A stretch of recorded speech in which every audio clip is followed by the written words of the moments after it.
Today I'm going to talk about the checkout process for your e-commerce store. Let me share with you my personal story. So last week, I was walking around in a mall. I was just looking at the shop window of the different dresses and shirts that was on sale. I always like to look at the mannequin to see what are the latest stuff that's upcoming. And I noticed this particular dress that I was very much interested in. It looked really pretty and gorgeous. So I went in and then I went to try it out and it fitted me. And I thought, you know what?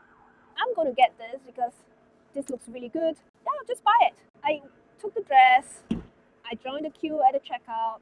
I was queuing up and there was a long queue because I had a very important meeting after that.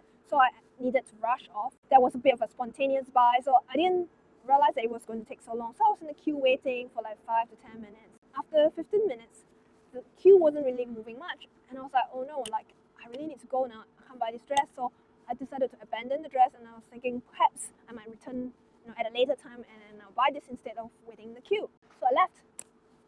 And at the end of the day, I didn't get to go back to the shop again and I was like quite tired. So I never went back to the shop to buy the dress again because it was at a location, the mall was out of the way and it was just a place that I happened to be going by on that particular day. So what does this have to do with your e-commerce checkout process? What I realized is that most e-commerce business owners, they don't set up proper checkout goal process in their Google Analytics. What I really emphasize about setting up this goal process is, do you know when you decide to check out when you are on this e-commerce store, so you click on checkout and then it will ask for your details, ask for your name, ask for your contact address, ask for the shipping address, perhaps ask if you want to add in a personalized message, and then before you click on the final buy button. So many people don't really set up this goal because they don't realize the importance of it. So yes, the customer might have clicked on checkout, just like what I was doing when I was waiting in the queue. However, people could decide not to buy halfway. So it could be because your checkout process was complicated or the page wasn't loading properly, or maybe your interface, there was some problem that wasn't loading some of the elements on different things. You don't know what's happening. So it could be something really minor, but you don't realize that it's actually dropping those customers, would-be customers, off the list. So when you actually set up this goal, like a checkout process, to see people who click on the checkout, who enter their details, maybe adding their shipping address, their credit card number before they add on buy. So when you have a couple of steps to be checking out, like different pages, you want to track that as part of your goal process.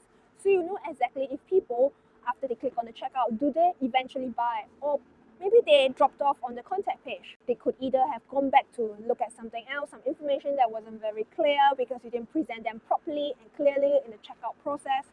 Or it could be one of the elements, the boxes that needed to fill in wasn't working properly. Maybe the credit card section wasn't working properly. You don't know what it is.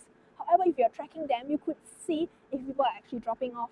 And in this case, what you could do is identify the pages that they're actually dropping off from and see how you can improve on it to optimize the process so people will continue to the next step, and to buy something from you. If you haven't been creating a checkout process as a goal in your Google Analytics, you should start right now so you will know how much money is leaking out from that hole. So I have a Google Analytics course coming up. If you're interested to get the most out of your e-commerce and make sure your money is not dropping out from that checkout hole, sign up below. The link is below for the waitlist. And if you're watching this video at a later date,